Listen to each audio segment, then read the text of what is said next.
so more kwa baso so emfa wo emra channel so eda so ye be media GH abusia on the 6th of August asem kese bi esi ewo oman Ghana ni na say helicopter crash itumi eje oman penny for makoma 8 omo kra efiri omo ensemu a chese on national assignment abusia His Excellency John Dramani Mahama editor just say kwan bia so obehwe ama black box omo a retrieve no bema forensic audit kasepa akoso no mu ahunia abusia black box etumi record ye nene ya expert efiri America aba be cancer ze ya me no ekase chese omo de bibi agua kwan mu a omo ahye Ghana boss in the next 30 days no chese omo the answers ebema omampini frɛ no His Excellency John Dramani Mahama abusa we dey person me kasba na pese ko ne ko tie nsɛm a amade atuga na se wi na so ho adwenche bia abomade na ya kire ya de hara so e be media GH subscribe like na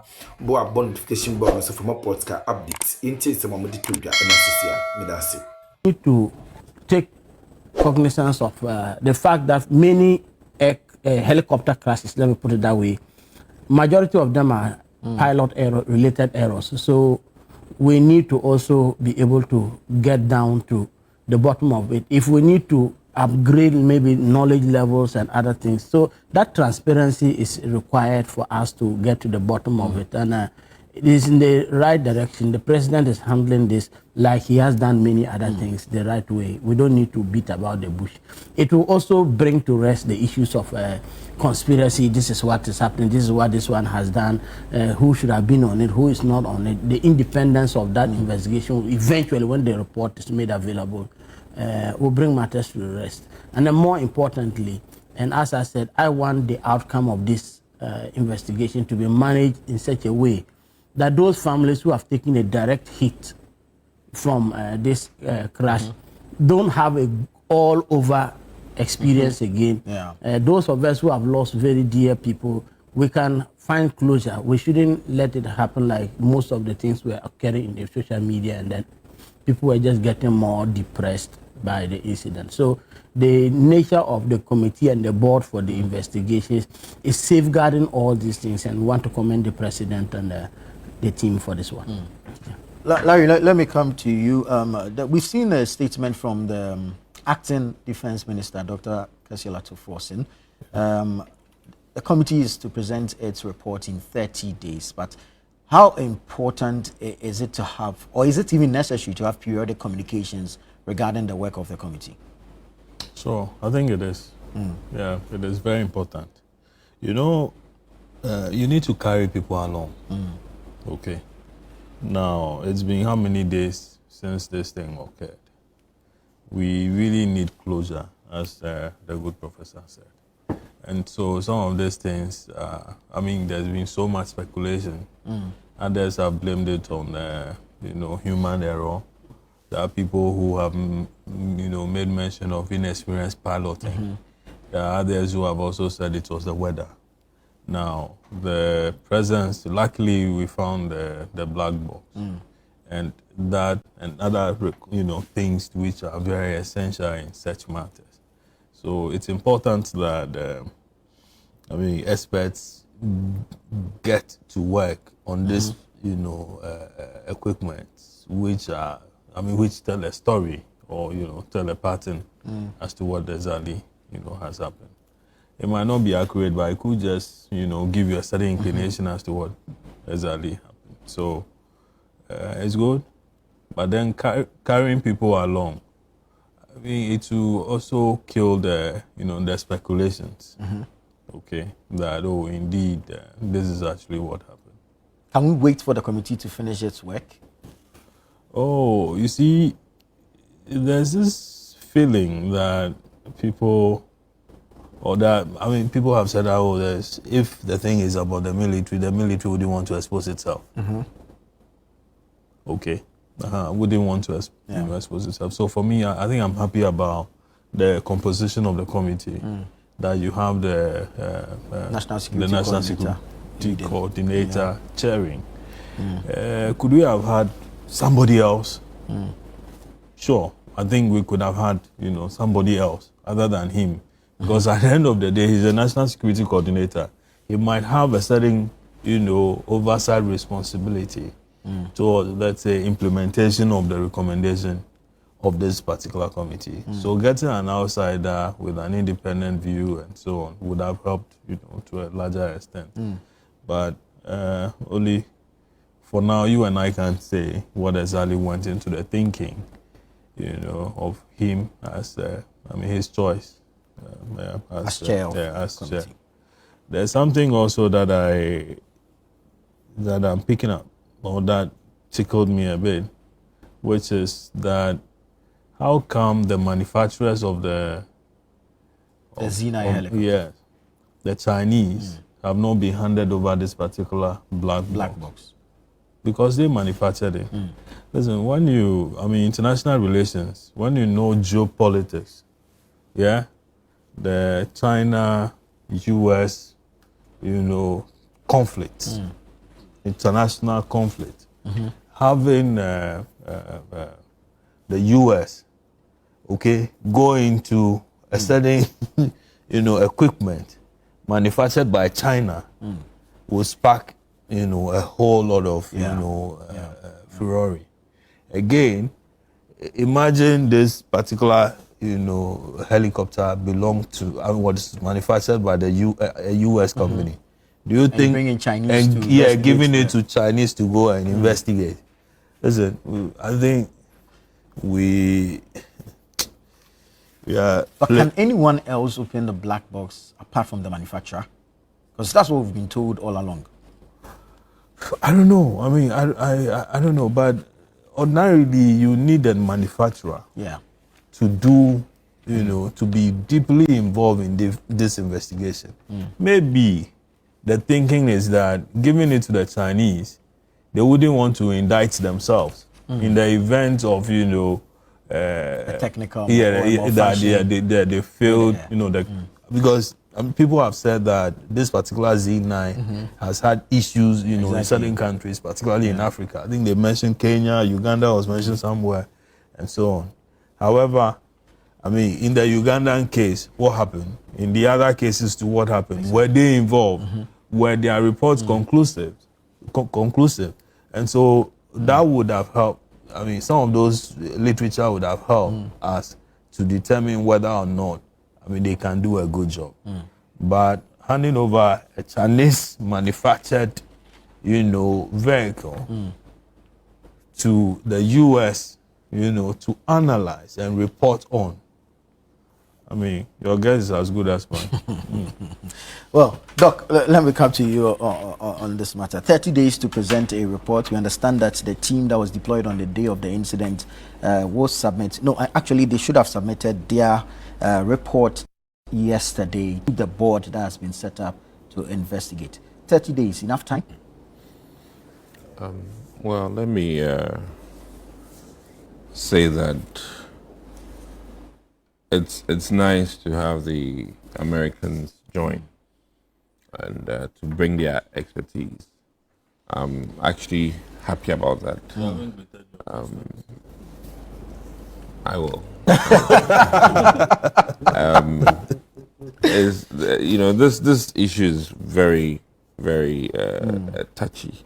But one key thing is that I think that it will add some very important professional attitude to the investigation, and also allow for the military to be have an additional oversight over this whole investigation.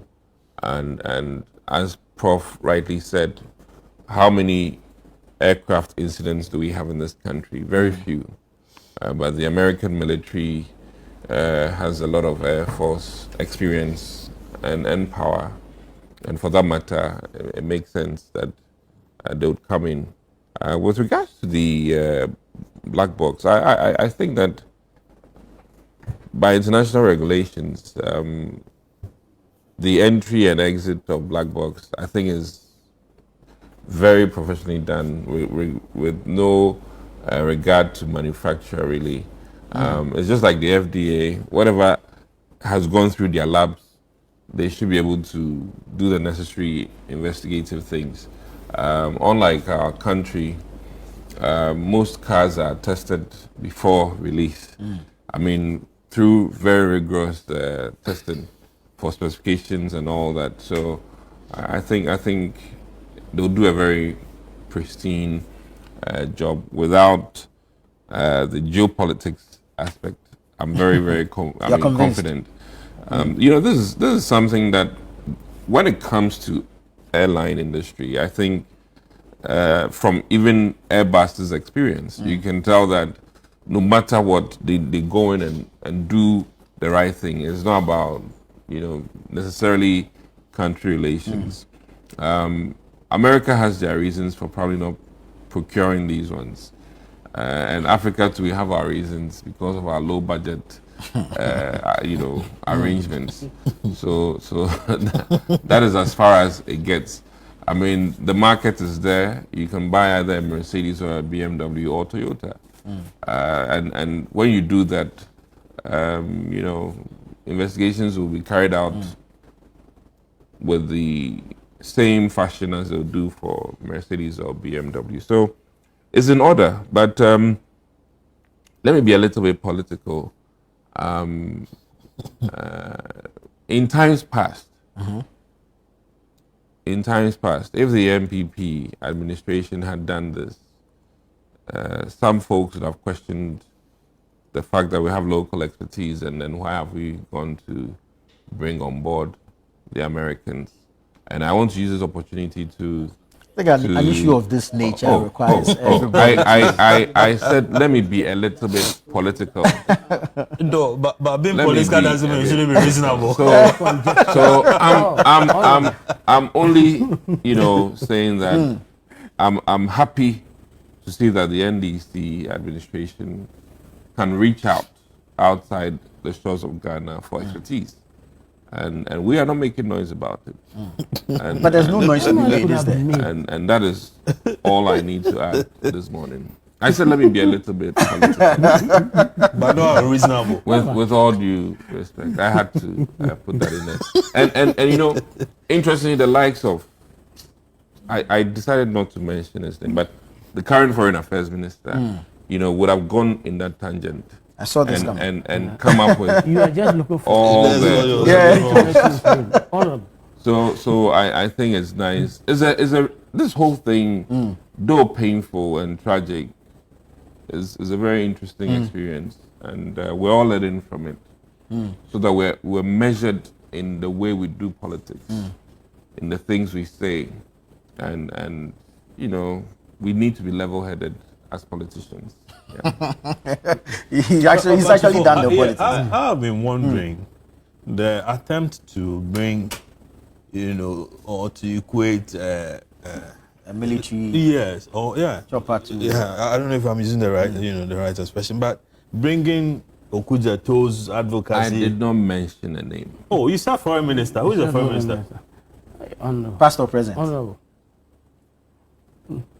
Let's carry on. You are marketing a candidate that is suffering. Instead of you to use the opportunity to bring that one in here. We'll get there. Prof. So, no, I'm asking. I mean, why are we relating the Okudzeto advocacy so let me help. To the accidents that happened? Let me help. They are two separate Since you've brought it up, okay. Briefly. Listen, there are some things about the offices that people hold that are not luxurious. There are some things that are not by virtue of them wanting. And I believe that we made politics too little to the extent that, the Okudzetos were screaming about things that were, listen. Like what? Like what? I think he's one of the people that said that the loan for vehicles for MPs, he'll use it for something else. Listen, I'm talking related to that kind of talk. There are some quote-unquote largesse that are not luxurious. They come with the office for very important reasons. And I'm just saying that we shouldn't... You care to cite any example? Oh, like I said, when we were in Parliament, he was making a case that the loans for our cars should be used for farming equipment or something like But that. I'm still looking for the relationship between that No, and no, the no, no. helicopter. Well, it was just stated in the NDC manifesto. I'm coming back to the other issues related to reinforcing the army and retooling and remodernizing. And let me be categorical here that there are people who would rather say that, oh, we should use the money for something else. And that is why I'm saying that that kind of narrative. And you know, he's toned down because now he's in office. The reality has dawned on him, you know, and comrade, forgive me, but I think that sometimes we need to, you know, tone down on that level of popularist approach to some things. And for lack of a better word, I think that path is not good. It's not good. 1 minute, 1 second. See, there was no objection whatsoever with military procurement under President Akufo-Addo. Indeed, I can tell you, I have a list of certain procurements that were done that were totally senseless. One of them was the procurement of the Soviet Union armored cars. Armored cars that were over 50 years old. 50 years old. They went all the way to Azerbaijan and procured those, you know, equipment. Okay, they took them to Sudan where they can't function. A lot of them, about almost 20 or so, are packed now at Burma camp. Over $10 million gone wasted. Okay? Again, they brought uniforms. But you know they can do training with these ones. I'm coming. They won't even move in the first place. No, let they can alone do training. thinking they are perforated, rusted them, you know, perforated. Can't be used. They were even told from the And yet we paid money for yes, this. we paid money for it. They were busy buying 4x4 bulletproof land cruisers for themselves. The military heads, before they will leave. I could mention names. We've published this many times. They awarded military uniform contracts to people who, you know, didn't even have the money to supply some of these things. So for over a year after the contracts were awarded, these guys couldn't deliver. They couldn't deliver. Meanwhile, then, you know, they were just being entertained, and then encouraged. Oh, can you bring it today? Why won't you bring it tomorrow? We are waiting for you. Military, I'm telling you. Listen, the kind of procurements that happen under President Akufo-Addo, okay, if they wanted to buy the better helicopters, they could have bought that. If they wanted to buy better aircraft, military aircraft, they could have bought that. If they wanted to buy better military vehicles and other things for the military, they could have done that. And this had nothing to do with Okujeto, who is waiting, you know, somewhere to punch holes into some of those procurement. Procurements were done. Why are we behaving as though we didn't know what happened under President Akufo-Addo's governance? Even dug a hole in the middle of Accra. That you know, people, let's not digress. Let's not digress. True or false? Prof, let me hear your final thoughts on this matter. I've always enjoyed the Honorable Adumako's presentation. I don't know why he decided to go on that trajectory. So he has forced me to say good morning to Honorable Akujito Blackwell. Minister. He did nothing wrong. What he did was bring to the public knowledge some of the infractions that was committed by the MPP over the last 8 years, particularly spending lavishly on private crafts and with bathrooms, which actually didn't matter. So if the Honorable Akujito did this, what is wrong with that? He talked about how we more or less dissipated national resources on a cathedral, a whole host of projects. What the Honorable Akujito was doing was actually doing that parliamentary job of oversight and holding a government accountable.